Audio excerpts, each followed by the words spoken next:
नमस्कार, आप देख रहे हैं मनी इंडिया न्यूज। तो आइए शुरुआत करते हैं आज की मुख्य खबर से। उठाकर ले गई पुलिस, डीएसपी ने मुंह पर किया पेशाब। कांग्रेस एमएलए ने जीप से साफ करवाए अपने जूते। राजस्थान के दलित का दावा। राजस्थान के जयपुर के जमुआ रामगढ़ में एक दलित के साथ मारपीट करने, उसके मुंह पर पेशाब करने और उससे जूते चटवाने का मामला सामने आया है। इस मामले में कांग्रेस विधायक गोपाल मीणा, डीएसपी शिव कुमार भारद्वाज सहित 4 लोगों पर आरोप लगे हैं। पीड़ित का दावा है कि पुलिस उसे खेत से उठाकर ले गई और प्रताड़ित किया। कोर्ट के दखल के बाद पुलिस ने एफआईआर दर्ज की। हालांकि कांग्रेस विधायक ने इसे जमीनी विवाद बताते हुए आरोपों को खारिज कर दिया है।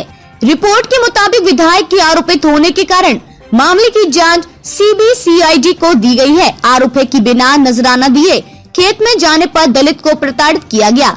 51 वर्षीय पीड़ित ने बताया कि उसके साथ यह घटना 30 जून 2023 को हुई थी। इस मामले में एफआईआर 27 जुलाई को दर्ज की गई, लेकिन मामला सार्वजनिक 10 अगस्त को हुई। जब पीड़ित ने दिल्ली आकर मीडिया से बात की, उसने बताया कि कांग्रेस एमएलए और डीएसपी के खौफ की वजह से वह अब तक चुप था। पीड़ित के अनुसार 30 जून की दोपहर वे अपने गांव तोड़ा लड़ी में अपनी पत्नी के साथ खेत में काम कर रहा था। इसी दौरान कुछ पुलिस वाले आए और उसे उठाकर ले गए। उसे अगवा कर एमएलए मीणा के घर ले जाया गया। वहां एक कमरे में बंद कर पुलिस ने उसकी पिटाई की। पीड़ित के अनुसार जब उसने छोड़ने की गुहार लगाई तो डीएसपी शिव कुमार भारद्वाज ने उसके मुंह पर पेशाब कर दी। कथित तौर पर डीएसपी ने उससे कहा कि जमुआ रामगढ़ के राजा कांग्रेस विधायक मीणा को नजराना दिए बिना तोड़ा लड़ी में खेत में आने की तुम्हारी हिम्मत कैसे हुई। कांग्रेस विधायक ने चटवाए जूते। पीड़ित दलित का आरोप है कि इसके बाद पुलिसकर्मी उसे एमएलए मीणा के घर के हॉल में लेकर गए। वहां एमएलए मीणा कुर्सी पर बैठे थे।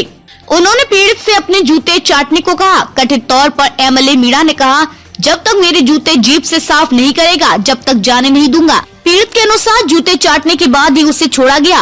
साथ ही डीएसपी शिव कुमार भारद्वाज ने उसे फिर से तोड़ा लड़ी के खेत में नहीं जाने की धमकी दी। कहा, दोबारा वहां दिखे तो जान से मरवा देंगे और लाश का भी पता नहीं चलेगा। एफआईआर नहीं दर्ज कर रही थी राजस्थान पुलिस। पीड़ित का यह भी आरोप है कि पुलिस ने उसका केस दर्ज करने से इनकार कर दिया था। उसने एसपी ग्रामीण से लेकर डीजीपी तक गुहार लगाई, लेकिन इसका भी फायदा नहीं हुआ। इसके बाद उसने कोर्ट का दरवाजा खटखटाया।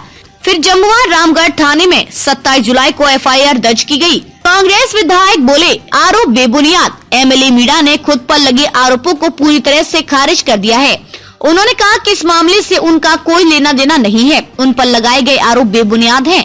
उनका कहना है कि यह मामला पूर्व डीजीपी नवदीप सिंह और उनकी पत्नी पनम की जमीनी विवाद से जुड़ा है। कांग्रेस विधायक ने पीड़ित दलित को जानने से भी इनकार किया है। उसके नाम से एफआईआर दर्ज करवाई है। इन्होंने जो आरोप लगाए हैं उनका कोई आधार नहीं है, वो निराधार हैं। और जिस प्रकार से इन्होंने जो कृतज्ञ किया है और झूठा केस एमएलए के ऊपर और डिप्टी के ऊपर लगाने की कोशिश की है, मैं समझता हूं कि इससे बुरी घटना और बुरी बात हो नहीं सकती। मैं इसके ऊपर मानहानि का दावा करूंगा। निश्चित रूप से जिस प्रकार से ये लोग जो मेरी छवि को खराब करने की कोशिश की है और जिस प्रकार से मेरी कोई इनसे और इनके द्वारा कोई छवि में मेरे कोई फर्क नहीं पड़ता। जनता जानती है, एमएलए के घर सब लोग आते हैं। मैं वहाँ बुला के किसी का अपमान करना ये मेरे स्वभाव में भी। खबरों में हफ्ते के लिए बस इतना ही। मिलते हैं फिर ऐसी तमाम बड़ी खबरों के साथ। तब तक के लिए नमस्कार। देखते रहिए मनी इंडिया न्यूज।